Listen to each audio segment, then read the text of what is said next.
తెలంగాణ స్థానిక సంస్థల ఎన్నికల్లో బీసీలకు 42% రిజర్వేషన్లు కేటాయించే రేవంత్ నిర్ణయంపై తెలంగాణ బీజేపీ అధ్యక్షుడు రామచంద్రరావు స్పందించారు. సార్, బీసీ బిల్లుకు న్యాయపరంగా కొన్ని చిక్కులు ఉన్నాయి కాబట్టి ఎలా హామీ ఇచ్చారో అలాగే చేయండి అంటూ ఉన్నారు. అండ్ కేంద్రంపై నిందలు వేయడం అన్యాయం, 42% బీసీ రిజర్వేషన్ల కాంగ్రెస్ బాధ్యత, 9వ షెడ్యూల్లో చేర్చాలంటే చిక్కులు ఉన్నాయి అంటూ ఉన్నారు. సార్ ఎవరిది బాధ్యత? అంటే రామచంద్రరావు చెప్పింది కాన్స్టిట్యూషనల్ పొజిషన్, దాంట్లో ఏం డౌట్ లేదు. ఆయన సయానా లాయర్ కనుక ఆయన కాన్స్టిట్యూషనల్ పొజిషన్ చెప్పాడు. కాన్స్టిట్యూషనల్ పొజిషన్ మాత్రం సుప్రీంకోర్టు అనేక తీర్పుల్లో 50% మించకూడదు రిజర్వేషన్లు అని చెప్పారు. దానికి ప్రఖ్యాత కేసైన ఇందిరా సహానీ కేసులో సుప్రీంకోర్టు స్పష్టంగా చెప్పింది ఏంటంటే, to balance between the competing constitutional provisions the total quantum of reservation should not exceed 50%. అంటే రాజ్యాంగములోని భిన్నమైన అధికరణల మధ్య సమన్వయాన్ని సాధించాలి అంటే రిజర్వేషన్ల మొత్తం శాతం 50% దాటకూడదు. ఇది ఇండియాలో settled constitutional position. Indian jurisprudence చూస్తే అంటే భారతదేశంలో రాజ్యాంగ న్యాయస్థానాలు ఇచ్చిన తీర్పులను మీరు ఎవరు చదివినా ఇండియన్ జ్యూరిస్ప్రుడెన్స్లో చాలా క్లారిటీగా అర్థమయ్యే అంశం 50% రిజర్వేషన్లు మించకూడదు. దాని వెనకాలన్న రాజ్యాంగ తర్కం కూడా ఏంటంటే, right to equality is fundamental right. అంటే సమానత్వం అనేది భారత రాజ్యాంగంలో ప్రాథమిక హక్కు, భారత రాజ్యాంగ మౌలిక స్వరూపంలో భాగం. సో దీనికి ఎక్సెప్షనే మినహాయింపు రిజర్వేషన్. సో అఫర్మేటివ్ యాక్షన్ అని ఇది రైట్ టు ఈక్వాలిటీకి ఎక్సెప్షన్. అందువల్ల సుప్రీంకోర్టు తీర్పుల్లో చెప్పింది ఏంటంటే, exception can never be above the rule. Rule right to equality, అందరూ సమానమే, కుల మత ప్రాంత భాష రంగు వీటికి అతీతంగా అన్నది భారత రాజ్యాంగంలో ఉన్న రూల్. దానికి ఎక్సెప్షన్ ఏంటంటే, సమాజం అసమానతలతో ఉంది కనుక సమానత్వ సాధన సాధ్యం కావాలంటే అసమానుల పట్ల సానుకూల వివక్ష చూపాలి. పాజిటివ్ డిస్క్రిమినేషన్ అంటారు దీన్ని. ఇది అఫర్మేటివ్ యాక్షన్ అంటారు. అందువల్ల పాజిటివ్ డిస్క్రిమినేషన్, సానుకూల వివక్ష అనేది సమానత్వం అనే రాజ్యాంగ సూత్రానికి మినహాయింపు. అందువల్ల మినహాయింపు ఎప్పుడు కూడా రూల్ కన్నా ఎక్కువ ఉండదు. ఇప్పుడు వారంలో 7 రోజులు, 1 రోజు 2 రోజులు సెలవులు, మిగతా రోజు పనిచేయాలి. ఇది మార్చి 1 రోజు 2 రోజులు వీకెండ్లో పనిచేస్తాం, 5 రోజులు సెలవులు అనరాదు కదా. సో అందువల్ల మీకు పౌరాణిక గాథ ఉంది. శివుడు నందీశ్వరునికి పిలిచి, ఒక ఆరోగ్య సూత్రం మానవులకు చెప్పు, వారములో 6 రోజులు నార్మల్ స్నానం చేసినా 1 రోజు తలస్నానం చేస్తే ఆరోగ్యానికి మంచిది అని. సో నందీశ్వరుడు వచ్చి బై మిస్టేక్ మర్చిపోయి 6 రోజులు తలస్నానం 1 రోజు నార్మల్ స్నానం అని చెప్పారని. అప్పుడు శివుడు కోపగించుకొని నందీశ్వరుణ్ణి నిన్ను భూలోకంలో హింసించుదురు కాక అని శపిస్తే, నందీశ్వరుడు శరణు చూస్తే మహాశివుడు నిన్ను భూలోకంలో పూజిస్తారు అని చెప్పి వరమిచ్చారు అని అంటుంటారు. అది ఏ పురాణంలో నాకు తెలియదు కానీ జనరల్గా పౌరాణికులు చెప్తూ ఉంటారు. సో అందువల్ల అందులో ఎక్సెప్షన్ ఏది, రూల్ ఏంటి? నందీశ్వరుడు చెప్పింది ఎక్సెప్షన్, శివుడు చెప్పింది రూల్. సో అలాగే రాజ్యాంగంలో రూల్ అండ్ ఎక్సెప్షన్ ఉంటుంది.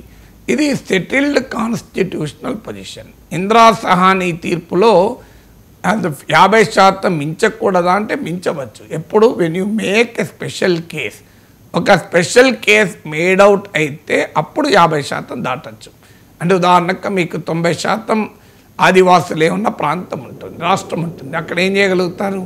సో అందువల్ల అలాంటి స్పెషల్ కేసు లేకుండా 50% కోటా దాటకూడదు అనేది రాజ్యాంగ సూత్రం. అది ఈ రాజ్యాంగ సూత్రము ఎందుకు అన్నప్పుడు దానికి నేను ఇంతకుముందు చెప్పిన right to equality and right to affirmative action, ఈ రెండింటి మధ్య సమన్వయము చేస్తటానికి ఉన్నటువంటి ఒక ప్రాథమిక నిబంధన.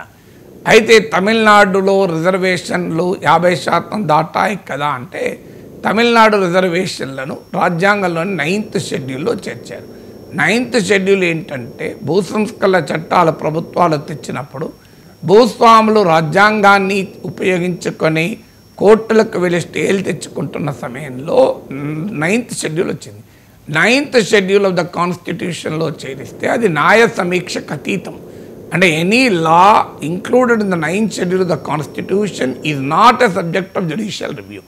సో అది న్యాయ సమీక్షకు అతీతం కనుక 9th షెడ్యూల్లో చేరిస్తే తెలంగాణ 42% రిజర్వేషన్లు కూడా ఏ కోర్టులు కొట్టేయవు కదా అనేది తెలంగాణ కాంగ్రెస్ ప్రభుత్వ వాదన. కానీ రామచంద్రరావు రెఫర్ చేసింది నిజం. మీకు ఐఆర్ కోయల్వా అనుకుంటాను ఆ case versus state of Tamil Nadu. అలా ఆ కేసులో 1973 కేశవానంద భారతి కేసులో కూడా ఈ రెండింటిని కలిపి చూసినప్పుడు ఏం చెప్తుంది సుప్రీంకోర్టు అంటే, even if a law is included in the 9th schedule of the constitution, if it contradicts the basic structure of the constitution, it is bound to be under judicial review అని చెప్పింది. అంటే రాజ్యాంగంలోని 9వ షెడ్యూల్లో చేరిస్తే blanket immunity from judicial review ఉండదు. అది గనక 9th షెడ్యూల్లో చేర్చిన ఆ చట్టం గనక రాజ్యాంగ మౌలిక స్వరూపానికి భిన్నంగా ఉంటే కోర్టులు సమీక్షించవచ్చు. ఇదే బీజేపీ అధ్యక్షులు స్వయాన లాయర్ అయిన మిత్రుడు రామచంద్రరావు చెప్పింది. అది కరెక్ట్ కాన్స్టిట్యూషనల్ పొజిషన్. సుప్రీంకోర్టు ఇచ్చిన తీర్పు అది. బేసిక్ స్ట్రక్చర్ డాక్ట్రిన్ వచ్చాక బేసిక్ స్ట్రక్చర్కు విరుద్ధమైన చట్టాలు చేసి రాజ్యాంగం ఇచ్చిన వెసులుబాటు కదా 9th షెడ్యూల్లో చేరిస్తే అంగీకరించే ప్రసక్తే లేదు. ఇది న్యాయ వ్యవస్థ చెప్పిన తీర్పులు. సో అందువల్ల మీకు even if it is in the 9th schedule it is subject to judicial review. So అందువల్ల జ్యుడిషియల్ రివ్యూ లేకుండా ఉండటానికి అవకాశం లేదు. ఎందుకంటే right to equality forms part of the basic structure.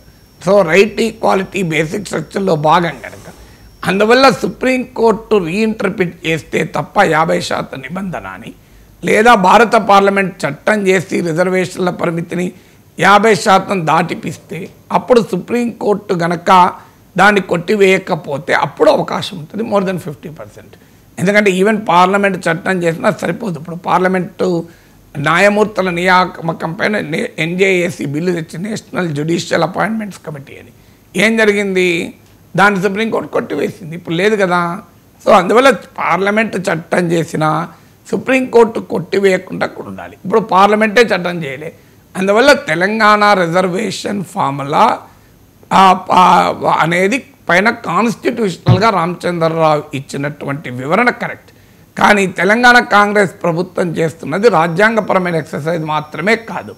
42% reservation అనేది ఒక పొలిటికల్ టూల్. ఇప్పుడు రాజ్యాంగంలో ఉందా బీజేపీ బీసీని ముఖ్యమంత్రి చేస్తానని ఎందుకు చెప్తోంది? పొలిటికల్ టూల్ కనుక చెప్తోంది.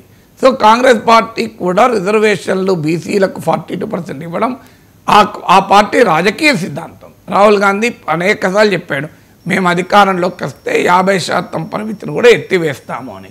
సో అందువల్ల ఇవాళ కేంద్రం పైన నిందలు వేయడం లేదు కాంగ్రెస్ ప్రభుత్వం. కేంద్రం పైన ఒక పొలిటికల్ డిమాండ్ పెడుతుంది. అందుకే ఇప్పుడు రేవంత్ రెడ్డి ఢిల్లీకి వెళ్ళి రాహుల్ గాంధీని కూడా తీసుకొని ప్రధానమంత్రి దగ్గరికి వెళ్తారన్నది ఇట్ ఈజ్ నాట్ నింద కాదు, అది ఒక రాజకీయ డిమాండ్ పెడుతోంది. ఇప్పుడు మీకు బీజేపీ ఎలాగైతే బీసీని ముఖ్యమంత్రి చేస్తామంటే కాంగ్రెస్ను చేయలేదని బీఆర్ఎస్ చేయలేదని నిందలు వేయడం లేదా? అది నిందానా? పొలిటికల్ డిమాండ్ వేరు, నిందలు వేరు.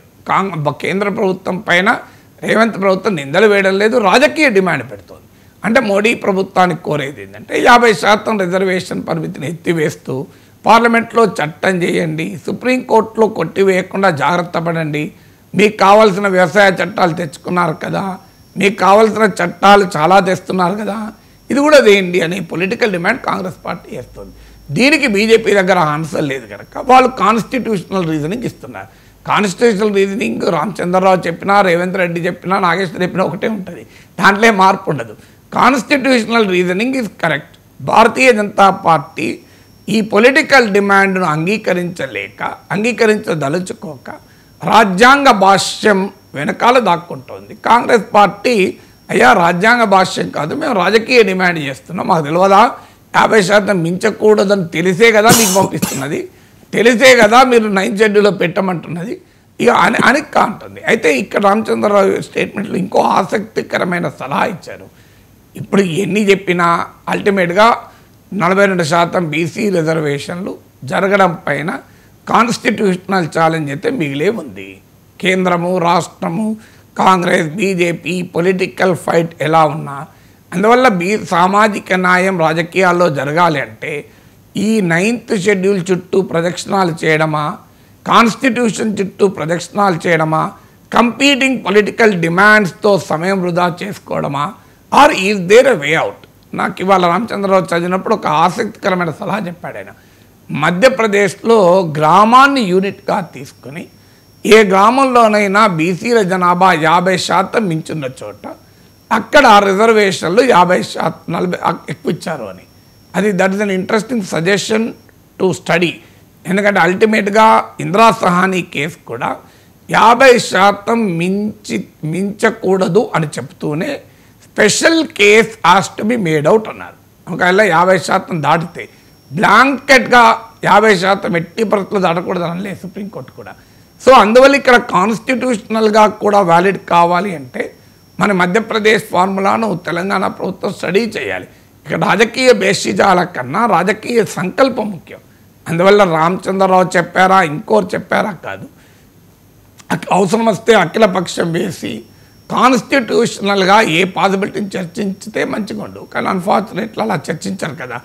ఇప్పుడు ఇంత రాజ్యాంగపరమైన వివరణ ఇచ్చి ఒక రాజ్యాంగపరమైన అడ్డంకులను దాటడానికి మధ్యప్రదేశ్ తరహా సూచన ఇచ్చిన రామచంద్రరావు ఏమన్నాడు లాస్ట్కు, మీరు ఎట్లా ఆర్డినెన్స్ తెచ్చారో అట్లే అమలు చేసుకోండి, అది మీ బాధ్యత అన్నాడు.